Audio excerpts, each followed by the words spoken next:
안녕하십니까 여러분, 암호화폐 소식을 전달해드리는 크립토 토마토. 오늘 날짜는 2019년 5월 21일입니다. 비트코인 지금 현재 7,963불에서 거래가 진행 중에 있습니다.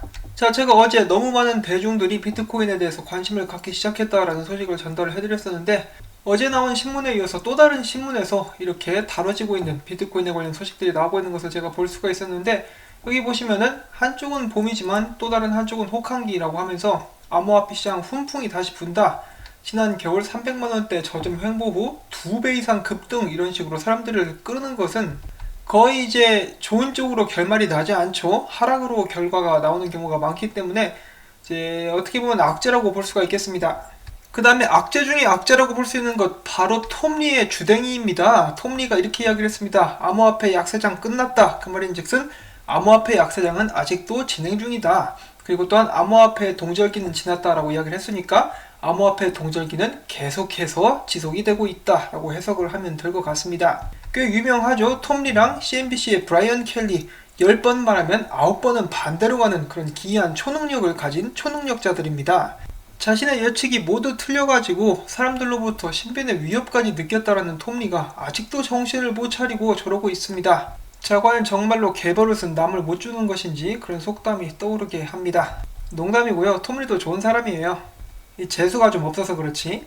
자, 아무튼 오늘 또 좋지 않은 소식, 어떻게 보면은 모두가 이미 예상을 했었던 그런 소식이 나왔습니다. 바네크 앤 솔리드 X 비트코인 ETF 승인 결정 연기, 최종 시한은 금년 10월이라고 나와있죠. 여러분들도 이제 암호화폐 시장에서 잔뼈가 굵으신 분들이라면은 이미 알고 계셨을 거예요. 이거 안 나옵니다.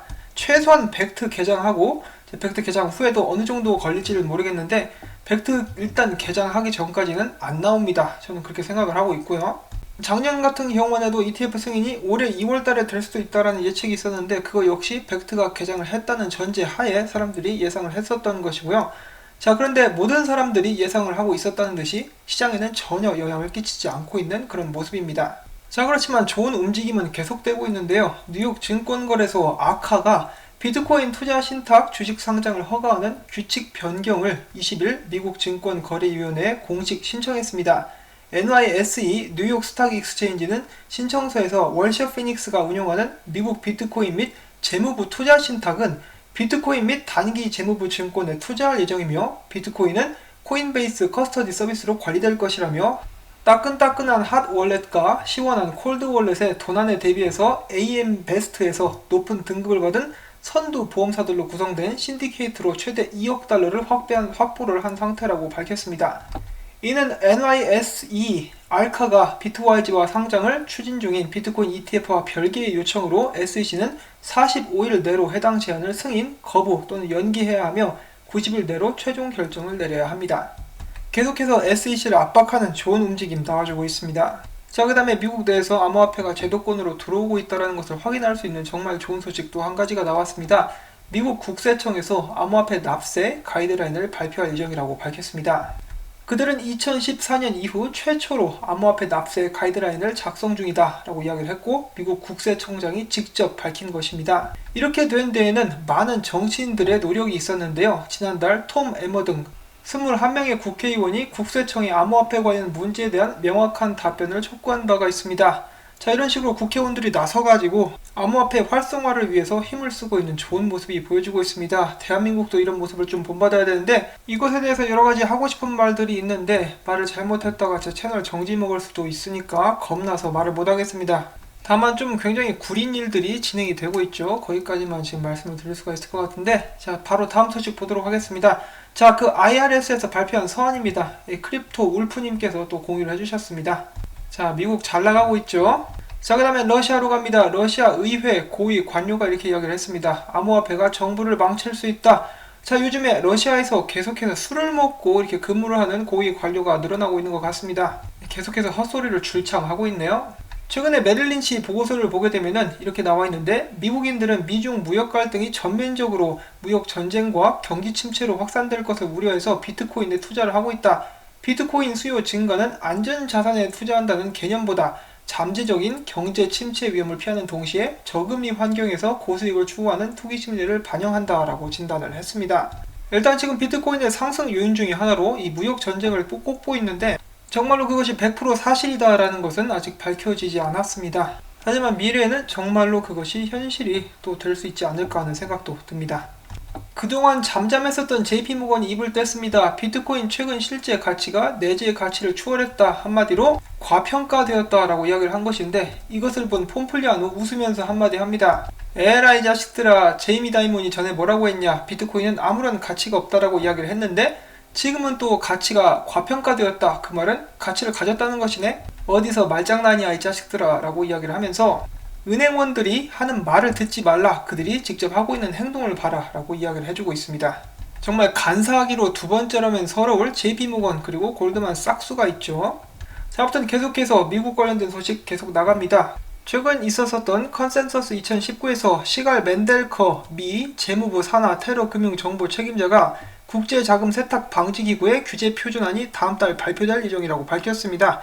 그는 미국은 향후 글로벌 주요 국가들과 협력해서 전 세계 국가 정부들이 어떻게 암호화폐 시장에서 이루어지고 있는 일들과 서비스 제공자들을 규제해야 하는지에 대해서 발표할 것이라고 이야기를 했고요. 6월 달에 최종적인 가이드라인이 나올 것이라고 이야기를 했습니다. 또한 여기에는 거래소들을 이제 적절하게 규제하는 그런 방안이 포함이 될 것이라는 이야기가 나왔고요. 또한 여기에 이어서 개개인의 거래 내용마저 이제 여기에 포함될 수 있다는 그런 소식도 나왔었습니다. 참고를 해주시면 좋을 것 같고요. 자, 그 다음에 희대의 폰지 사기 프로젝트였죠. 비트커넥트가 재등장했습니다. 이름을 비트커넥트 2.0으로 만들고 오는 7월 1일 출시된 예정이라고 홍보를 하고 있습니다. 정신병자 집단인데 이것들 잡아다가 진짜 거꾸로 매달아 놓고 패야 됩니다.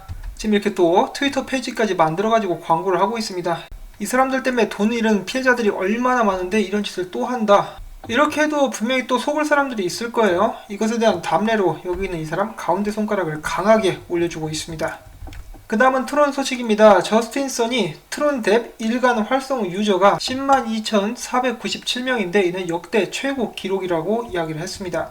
그 다음에 크립토피아에서 해킹당했던 10,000개 이더리움이 알려지지 않은 지갑으로 이동을 했다라는 그런 소식이 또 나왔습니다. 이놈들 잡아가지고 꼬치구이를 해먹어야 되는데 훔친 남의 돈으로 어디 잘 먹고 잘 살 수 있나 한번 보도록 하겠습니다. 자, 그 다음에 대한민국 소식이 또 외신에 보도가 되었는데요. 지금 현재 보시면은 이 수많은 암호화폐 거래소 중에 법정 화폐와 암호화폐 간의 거래량이 가장 많았던 곳이 대한민국의 빗썸이다 라는 결과가 나왔습니다. 이것은 4월 기준이고요. 보나마나 자전 거래라든지 뭐 여러가지 일이 있었죠. 가두리 등등. 정말 창피합니다. 창피해. 그 다음에 엔진코인 관련된 소식 한 가지가 나왔습니다. 갤럭시 S10에서 앞으로 ERC-1155-1155 토큰도 지원이 될 것이다 라고 이야기를 하고 있는데, 이 토큰은 이제 게임을 하는데, 블록체인 게임을 만드는데 가장 많이 사용되는 그런 토큰이라고 합니다. 그래서 게임상 얻은 토큰을 이제 바로 지갑에 저장을 할 수 있는 그런 기능들이 기대가 되고 있습니다. 로저버가 참여한 브레이브 사운드 토큰 피코소 토큰 세일이라는 기사가 나왔습니다. 대한민국 관련된 기사인데요. 국내 유명 작곡가 용감한 형제와 비트코인닷컴의 로저버가 참여해서 화제가 된 브레이브 사운드 토큰, 국내 최초로 피코 거래소에서 토큰 세일을 진행을 합니다. 브레이브 사운드 토큰은 K-팝을 비롯해서 새로운 연예 엔터테인먼트 플랫폼에서 사용될 암호화폐이고요. 브레이브 사운드 토큰은 앞서 이달 초 싱가포르 거래소인 디지파이넥스에서 상장해서 좋은 반응을 얻고 있다고 합니다. 일단 마케팅 전략을 잘 짰죠. 여기서 이제 로저버를 끌어들였으니까 이제 나름 이름을 알리는 데는 좀 수월하지 않을까 하는 생각이 듭니다. 자, 그 다음 소식입니다. 세계은행이 호주 커먼웰스 은행과 손잡고 블록체인 기반의 채권 거래를 성공적으로 마쳤다는 그런 소식이 또 나왔습니다. 세계은행 측에서는 본드아이라는 블록체인 기반의 공채를 분산 원장에서 거래하는 데 성공을 했으며, 이로써 본드아이는 블록체인 플랫폼에서 채권 발행과 거래가 이루어진 최초의 사례로 기록이 되었다. 블록체인 기술의 잠재성이 다시 한번 증명된 셈이다 라고 이야기를 하고 있습니다. 더욱더 계속해서 새로운 기술과 새로운 상품들이 속속들이 모습을 드러내고 있습니다. 자, 그 다음에 계속되는 금융권 소식. 세계 대형은행들 블록체인 결제 시스템에 5천만 달러를 투자한다. 블록체인 붐이 본격적으로 은행권 내에서도 불고 있습니다. 로이터는 이번 사안에 정통한 소식통을 인용해서 현재의 계획에 참여하기로 한 주요 은행이 10여 곳에 이른다고 보도를 했다. 은행들은 이번 프로젝트를 통해 피날리티라는 새로운 기관을 내년에 출범할 계획이라고 소식통은 전달을 했습니다. 물론 소식통에 의한 것이기 때문에 100% 확신할 수는 없지만은 이제 전혀 이상하지 않죠. 이름까지 나온 걸 봐서는 어느 정도 믿을 수 있는 그런 소식이 아닌가 하는 생각도 듭니다.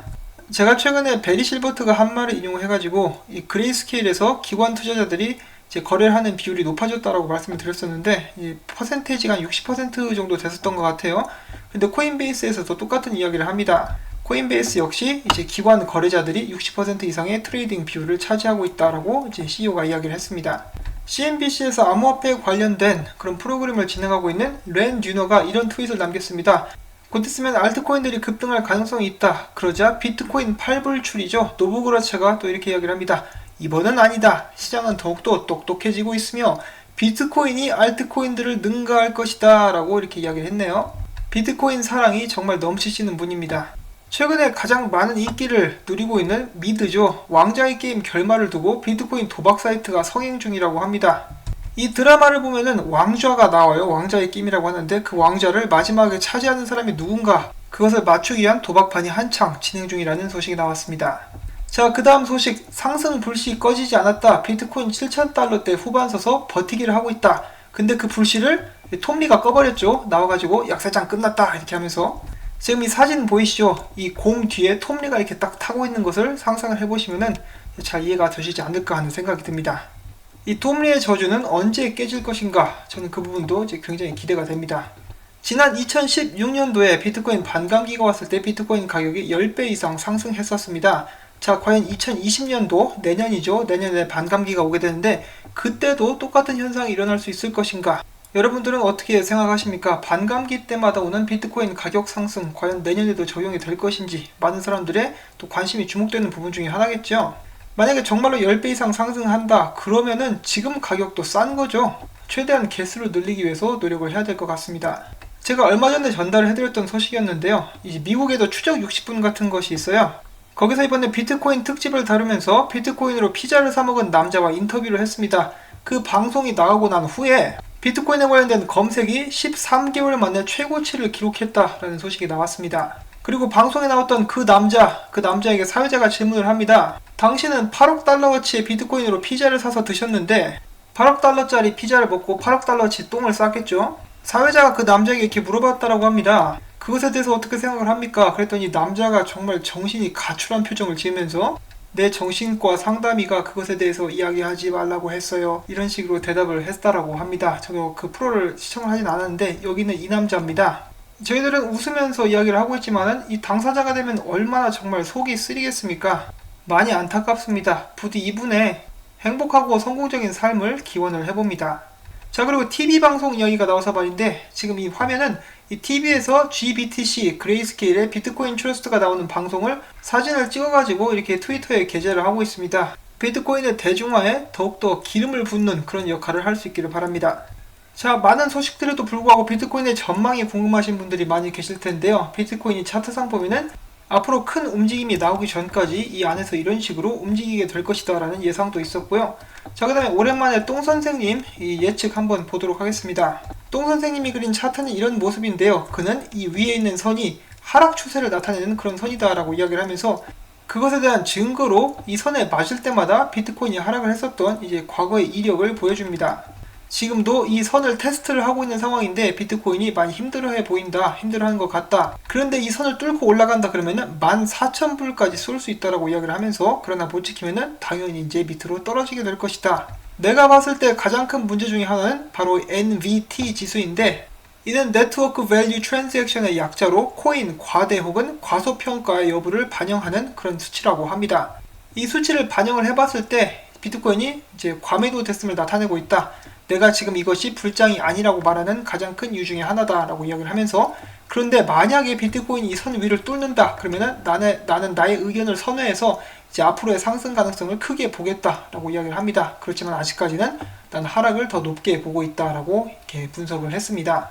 자, 과연 비트코인은 어디로 튈 것인가? 저희가 조만간 큰 방향성을 기대를 해봐도 좋을 것 같습니다. 자, 여러분들 2009년쯤에는 이제 약 10년 전쯤이죠. 비트코인을 가정용 컴퓨터로도 채굴 할 수 있었다라고 했는데 여기 있는 이 사람 그 여부에 대해서 물어보고 있습니다. 이것에 대한 답변들 재미로 한번 잠깐 보도록 하겠습니다.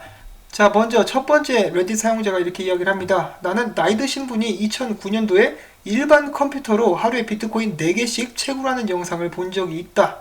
그 다음에 이 사람 2010년도에 괜찮은 노트북으로 하루에 2개에서 3개 정도 비트코인을 채굴할 수 있었다 라고 이야기를 합니다. 그 다음에 또 어떤 사람은 나는 2011년과 2012년 사이에 펜티엄 프로라는 컴퓨터가 있었습니다. 이 고대 인류가 사용을 했었던 오래된 컴퓨터인데요. 이 컴퓨터를 통해 가지고 이제 5달 동안 9개 이상의 비트코인을 채굴할 수 있었다라는 말을 남겼습니다. 지금 같으면 거의 핸드폰으로도 채굴이 가능했을 정도로 비트코인 채굴이 쉬웠던 그런 적이 있었습니다. 저희가 그때 비트코인의 존재와 가치를 알았었더라면 얼마나 좋았을까요? 이런 상상해봤자 별 의미가 없겠지만은 앞으로의 지금 비트코인 가격이 저점이 될 수도 있습니다. 지나간 기회는 놓쳤지만은 다가오는 기회는 놓치지 않도록 저희가 열심히 이제 주의를 기울여서 이 가치에 대해서 계속해서 생각을 하고 이제 매집을 해야 될 것 같습니다. 지금 보시는 사진은 네덜란드의 암스테르담에서 이렇게 찍힌 사진이고요. 보시는 이 기차죠. 기차에 2토로 광고가 이렇게 덕지덕지 붙어 있습니다. 그리고 큰 화면으로, 화면이 아니죠, 큰 비율로 암호화폐 거래하는 앱을 이렇게 선전을 또 하고 있습니다. 굉장히 멋지죠? 지금 계속해서 뉴욕과 샌프란시스코 쪽에도 이런 식으로 암호화폐 거래소들이 열심히 광고를 하고 있습니다. 대한민국에도 광고를 하는 곳들이 몇 곳이 있었었는데 주로 잡거래소여가지고 좀 안타까웠었죠. 자, 그렇지만 전 세계적으로 계속해서 이렇게 광고가 되고 있으니까 시간이 갈수록 더욱더 많은 사람들이 이 암호화폐 시장에 대해서 관심을 갖게 되지 않을까 하는 생각도 해봅니다. 자, 그 다음에 보고 계시는 이 비트코인 ATM 기기, 바로 바하마에 설치된 ATM 기기입니다. 전 세계적으로 ATM 기기 역시 열심히 하루가 멀다 하고 설치가 되고 있는 그런 좋은 상황이 벌어지고 있습니다. 오늘은 이렇게 ATM 기기 소식을 끝으로 영상을 마무리를 지으려고 합니다. 오늘도 이런저런 소식들 모아서 여러분들께 전달해드렸는데 부디 도움이 될 수 있기를 바랍니다. 영상이 유익하셨다면 언제나 그렇듯이 구독과 좋아요, 그리고 제가 계속해서 이 채널을 유지하고 또 여러분들께 좋은 정보 전달할 수 있도록 광고 시청을 처음부터 끝까지, 광고가 끝날 때까지 꼭 부탁을 드리도록 하겠습니다. 광고가 나오는 동안에 여러분들은 스트레칭을 하실 수도 있고, 또한 여러분들께서 앞으로 어떤 식으로 투자를 이끌어 나갈지 그런 것에 대해서도 다시 한번 생각해 볼 수 있는 그런 시간이 될 수도 있을 것 같습니다. 여러분들께 다시 한번 감사의 말씀 전해드리면서 저는 다음에 새로운 소식 가지고 찾아뵙도록 하겠습니다. 안녕히 계십시오.